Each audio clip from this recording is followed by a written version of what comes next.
I'm Mark Michael Lewis, and I'm going through some of my client stories to inspire you to create more thriving in your partnerships. This is the story of John and Mary, and focuses on the fourth of the 4 keys to thriving partnership, respect, or evolving partnership. And Mary and John's story represents one of the most difficult and destructive patterns that we have in relationship. I like to call it right-wrong thinking and the victim self-righteousness dynamic. When you get what they got from this conversation, it'll give you a new lease on your life and your partnerships.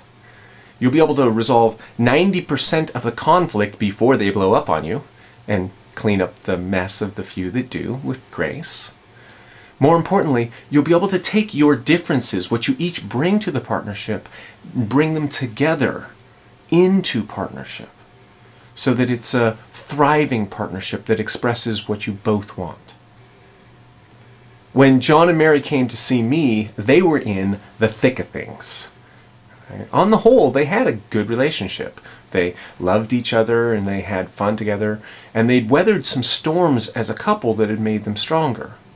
But lately, they're starting to have knockdown, drag-out fights in which both of them are on the edge, or perhaps over, of being mean and nasty with the other. Their relationship was going from good to fine, and each of them was building up resentment towards the other. It had gotten to the point where all the issues that they had been trying to avoid and push down were bubbling to the surface, and it kept leading to arguments that were painful and repetitive and never really seemed to come to a conclusion. Mary described it as one continuous argument with breaks. It didn't seem to matter what the specific issue was. It kept coming back to feeling like the same basic argument about who's right and who's wrong, and who's to blame for the fact that they were in conflict. They were getting stuck. When they tried to avoid the issues, the emotions and the anger and frustration would build up until it exploded into an argument. But when they tried to talk about it, it would still lead to an argument, and both of them would end up feeling misunderstood and that their partner was being unreasonable. That's when I told Mary and John about what I like to call the difference between right-wrong thinking and right-right thinking in partnership. I had them imagine that they were both coming on board a relationship as co-captains. And when they came on board, they each brought their rule book about what they think the relationship should be, right? How they should be, how their partner should be, and what a good relationship should look like, what it should be. And that worked out in most cases because John and Mary had the same basic rule books, and so where their rule books were the same, they had the same expectations and things would work out. The challenge is where their rule books were different. For example, in John's rule book, he has a rule that says that there are certain voice tones you should just never use with your partner because they're rude and inconsiderate. Meanwhile, Mary, in her rule book, has a rule that says that communication and being emotional and true is really important. So all voice tones are on the table if it's going to help communicate. John thinks that he's right, and if Mary disagrees with him, then Mary is wrong. And Mary thinks that she's right, and if John disagrees with him, that he's wrong. They're in what I like to call right-wrong thinking, where they're right and the other person is wrong. So, what do you think happens when, in our session, Mary uses a voice tone that John finds objectionable? Well, of course, he consults his rule book, and he says, she's done something wrong. I'm the victim, and she's the bad guy. Therefore, I get to lecture her about how she's doing the wrong thing. So, John responded by saying, "Ow, Mary, it really hurts me when you use that voice tone." Of course not. He says, "How dare you speak to me that way? And who are you to say this? You are so out of line. You are always," etc., etc., etc. Mary, in turn, felt attacked by John's criticism, and especially his self-righteousness. So she responded by saying, "Oh, I'm sorry, John. I seem to have upset you. I didn't mean to distract you with my voice tone. What I really meant was..." Again, of course not. She said, "How dare you speak to me that way? Why are you always trying to control me? Can't I ever just feel?" At which point, John feels attacked and the victim of Mary's self-righteousness, so he increases his self-righteousness and attacks Mary, and the cycle becomes vicious. The more each person feels victimized, the more they feel the right to be self-righteous and attack the other who feels victimized. I call this the victim self-righteousness dynamic. And I want to suggest that this victim self-righteousness dynamic is at the heart of virtually every relationship conflict in your life. The better you get at recognizing and resolving this victim self-righteousness dynamic, the more power you'll have to create the kind of partnership, love, intimacy, teamwork, and fun that you really want in your life. And if you don't learn to deal with this victim self-righteousness dynamic, it will predictably contaminate and poison your relationships. Which brings us back to John and Mary. I had them recognize that just one or two steps down this victim self-righteousness dynamic path, and they had completely forgotten the original issue. Now it was just about who's right and who's wrong, and who's the victim of whose self-righteousness, and who's going to win the argument and who's going to lose.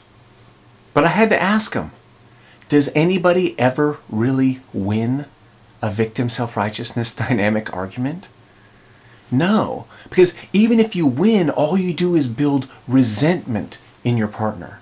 And that resentment can build and build and build until it's like a powder keg just waiting for the match of the next argument. And they knew that if they continued down the path that they were on, their relationship was going to disintegrate. The victim self-righteousness dynamic was building up resentment, and it was leading to resignation that they'd ever have the relationship that they knew they could have. So here's what I taught John and Mary. If you want to get out of the victim self-righteousness dynamic, you need to stop the right-wrong thinking that creates it.